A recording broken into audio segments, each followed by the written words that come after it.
Hello everyone, welcome to your business studies class.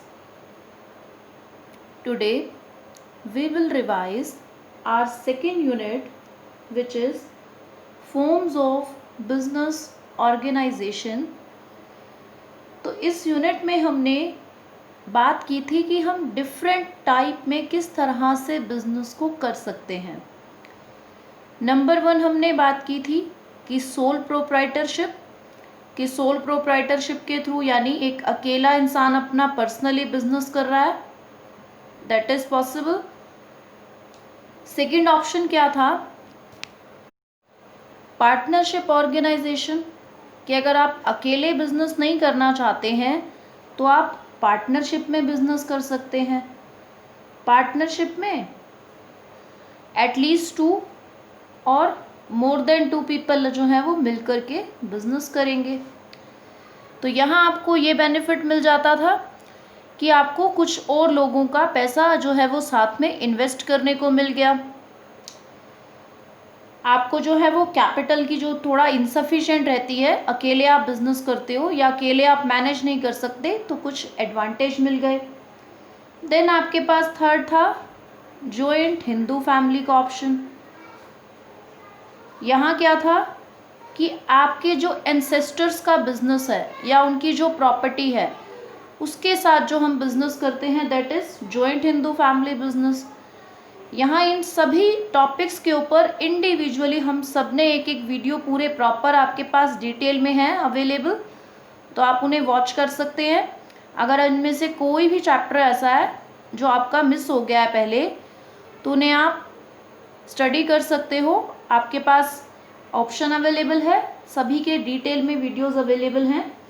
Then cooperative organisation या cooperative society का option था।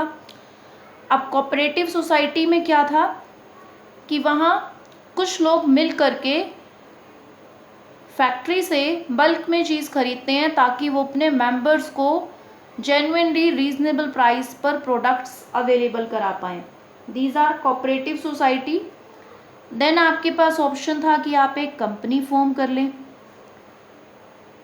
Company में क्या होगा, बिजनेस और उसका जो बिजनेस है और जो उसका ऑनर है दोनों अलग अलग होंगे। तो यहाँ कंपनी बिजनेस में लाइबिलिटी लिमिटेड रहेगी, जितना पैसा आप इन्वेस्ट करेंगे बस वहीं तक आप लायबल होंगे। नॉर्मली बाकी जो बिजनेस हैं जैसे कि सोल प्रोप्राइटरशिप, वहाँ पर आपकी सारी रिस्पॉन्सिबिलिटी रहेगी। तो सभी के कुछ एडवांटेज कुछ डिसएडवांटेज थे, वो सभी हमें स्टडी करने हैं कि किस फॉर्म का क्या बेनिफिट है, क्या मेरिट्स हैं, क्या डीमेरिट्स हैं, लिमिटेशंस क्या हैं, ये सब हम स्टडी करेंगे ही। अब इसके साथ साथ जो ये टॉपिक हमने पढ़े, इन टॉपिक्स के साथ साथ हमें देखना है कि क्या कोई ऐसी रियल लाइफ सिचुएशन आ जाती है जो हमें केस स्टडी के थ्रू बताई जाए, कि केस दिया जाए कि ये बात है, अब बताइए कौन सा बिजनेस का फॉर्म यहाँ अप्लाई हो सकता है, तो उसे आप कितना जल्दी पकड़ पाते हैं, that we will see in our case studies. So let's start. So यहाँ आपके पास एक केस दिया गया है। Anvi and Ankit bought a godown on which they invested money equally. They rented out the godown and divided the received amount equally between themselves.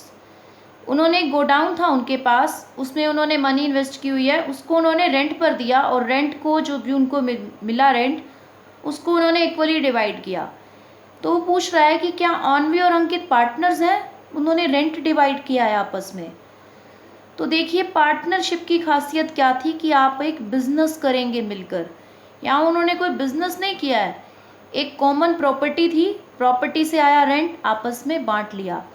को owners हो सकते हैं लेकिन पार्टनर्स नहीं। पार्टनर्स वो होते हैं जो आपस में एक बिजनेस को कैरी करते हैं। तो इसी तरह से अब नेक्स्ट देखिए case study. There are 8 members in a private company. All of them are sailing in a boat in the sea and are on a sightseeing trip.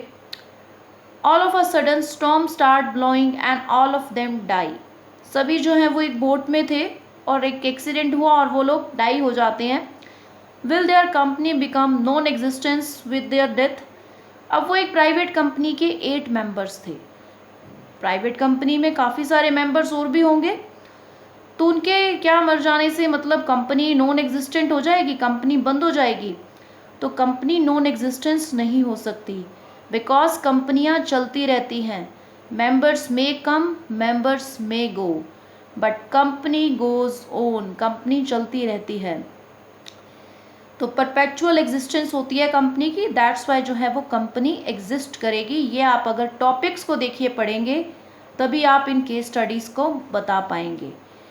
अब कहा जा रहा है you are a student of class 11, you have full knowledge of different forms of business organisation. आपने अगर ये सारे chapters पढ़ लिए तो आपको नॉलेज होगा फॉर्म ऑफ बिजनेस ऑर्गेनाइजेशन का। मिस्टर रोहन को एक बिजनेस सेटअप करना है, उन्हें आपकी हेल्प चाहिए कि वो कौन सा बिजनेस का फॉर्म चुने। अब उनकी क्या मतलब प्रायोरिटी है कि लिमिटेड तो लाइबिलिटी हो, लाइबिलिटी अनलिमिटेड ना हो, कि ऐसा ना हो कि उनको अपनी पर्सनल प्रॉपर्टी भी बेचनी पड़े लॉस की वजह से, ये ना हो। जितना इन्वेस्ट करें बस वहीं तक उनकी लाइबिलिटी हो, एक कॉन्टीन्यूटी हो उनके बिजनेस में। तो अब आप उन्हें कौन सा फॉर्म ऑफ बिजनेस सजेशन दोगे? सोल प्रोप्राइटरशिप का सजेशन आप नहीं दे सकते हैं। क्यों नहीं दे सकते हैं? वहाँ पर लाइबिलिटी अनलिमिटेड होती है, पार्टनरशिप में भी अनलिमिटेड है। अब उनको कॉन्टीन्यूटी भी चाहिए बिजनेस में, तो क्या यहाँ फिट बैठेगा? कंपनी का बिजनेस। कंपनी में बस उतना इन्वेस्ट करना है जितने कि आप शेयर्स उस कंपनी में रखेंगे अपने पास, और कंपनी कॉन्टिन्यू भी रहती हैं, कंपनी कभी बंद भी नहीं होती क्योंकि बहुत सारे मेंबर होते हैं। तो इस तरह से कंपनी का आप उन्हें बिजनेस सजेस्ट कर सकते हैं।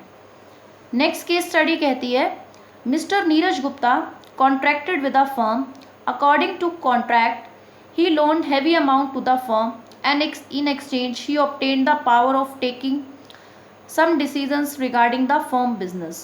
Besides, he used to get 9% interest on loan money and 12% of profit earned by the firm.